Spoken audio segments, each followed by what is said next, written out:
অঞ্চলৰ আচলতে এগৰাকী মেধাৱী ছাত্ৰী আজি হলিলা সম্বৰণ কৰিছে পথ দুৰ্ঘটনাত পতিত হৈ। কি ক'ব, কেনেকুৱা আছিল ছোৱালীগৰাকী? কিবা আকাংক্ষা শইকীয়া আচলতে আমাৰ সাপেক্ষাতি সম্পদ আছিল, যথেষ্ট মেধা সম্পন্ন এগৰাকী ছাত্ৰী আছিল আৰু তাই সংগীত, কলা, সাহিত্য, আকস্মিক বক্তৃতা প্ৰতিযোগিতা যথেষ্ট প্ৰতিভাসম্পন্ন এগৰাকী ছাত্ৰী আছিল। আমি তাইৰ মৃত্যু যথেষ্ট মৰ্মাহত হৈছোঁ আৰু যি ধৰণে ঘটনাটো সংঘটিত হৈছে আমাৰ সন্দেহ হয় এই এটা যেন পৰিকল্পিত কিবা এটা হত্যাকাণ্ড নিচিনাকৈ অনুভৱ হৈছে। যি কি নহওক আইনে নিজৰ পথ ল'ব আৰু এইটো বিচাৰ কৰিব। পুলিচ প্ৰশাসন আছে। আমি বিচাৰোঁ যে ড্ৰাইভাৰজনক সোনকালে বিচাৰি উলিয়াই যথাযোগ্য শাস্তি প্ৰদান কৰিব লাগে। আমি সেই বুলিয়ে ভাবিছোঁ স্থানীয় এজন ব্যক্তি হিচাপে। এইটো বাই থৈ গ'লে এইটো আমি এতিয়াও যিটো ঘটনা ঘটিলে অতি দুৰ্ভাগ্যজনক ঘটনা, আকাংক্ষা যে আমাৰ মাজত নাই এই কথাটো আজি আচলতে আমি মানি ল'বই পৰা নাই। মই আচলতে মোৰ বন্ধু ছোৱালী আৰু মই একেবাৰে সৰু কেঁচুৱাৰ পৰা পাইছোঁ, কোলা বুকুচালৈ ডাঙৰ দীঘল কৰা আৰু পঢ়া শুনাৰ ক্ষেত্ৰতো তাই খুব ভাল মেধাৱী ছাত্ৰী আছিলে আৰু প্ৰতিটো বিষয়তে মানে তাই পাৰদৰ্শী আছিল। নাচ, গান, কবিতা, আবৃত্তি, চিত্ৰশিল্প, নাটক সকলো ক্ষেত্ৰতে তাই লিখা মেলাকে আদি কৰি সাহিত্য চৰ্চাকে আদি কৰি সকলো ক্ষেত্ৰতে তাই আগৰণুৱা আছিলে আৰু আমাৰ এটি সম্পদ আজি আমাৰ মাজৰ পৰা হেৰাই গৈছে আৰু অতি দুৰ্ভাগ্যজনক কথা। এই কথাটোৱে আচলতে আমাৰ গোটেইখন সকলোকে কন্দুৱাইছে। যদিও তাই আমাৰ মাজত নাই, আমি তাইক সদায় তাইৰ স্মৃতিখিনি আমি জীয়াই ৰাখিবলৈ আমি চেষ্টা কৰিব লাগিব।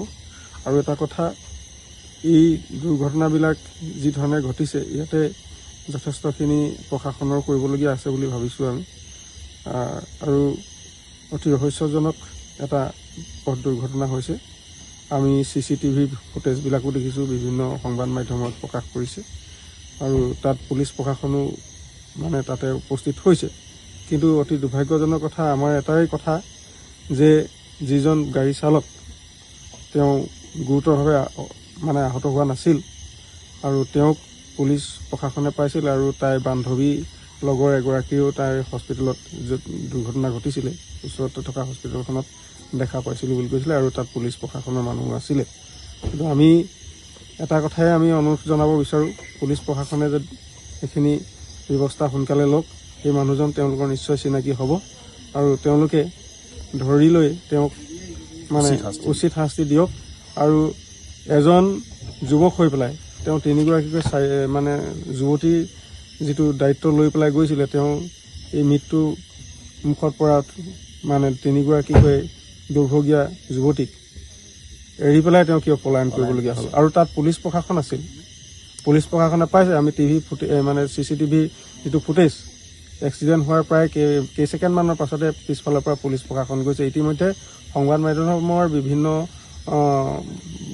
দিশৰ পৰা এইটো আলোচনা হৈ আছে, এটা চৰ্চা হৈ আছে যে পুলিচ প্ৰশাসনৰ ইয়াত কিবা এটা হেমাহি আছে নেকি।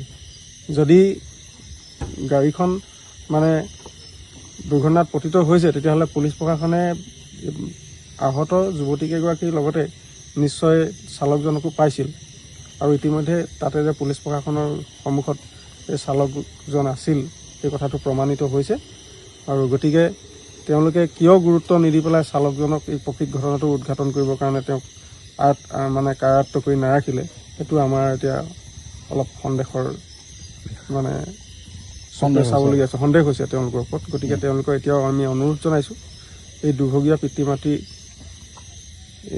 দুয়োকে আৰু আমাৰ সকলোকে তাই যাতে এইটো কি কাৰণত এনেধৰণৰ এটা অতি শোকাবহ ঘটনা, তিনিটাকৈ জীৱন মানে এজন ড্ৰাইভাৰৰ গাফিলতিৰে হওক বা কি কাৰণে হ'ল এই কথাখিনি কিন্তু পুলিচ প্ৰশাসনে এই ড্ৰাইভাৰজনক সোনকালে আটক কৰি পেলাই বা তেওঁক সোধ-পোছ কৰি এই ৰাজহুৱা কৰিলে আমি সুখী হ'ম। এইখিনিকে কামনা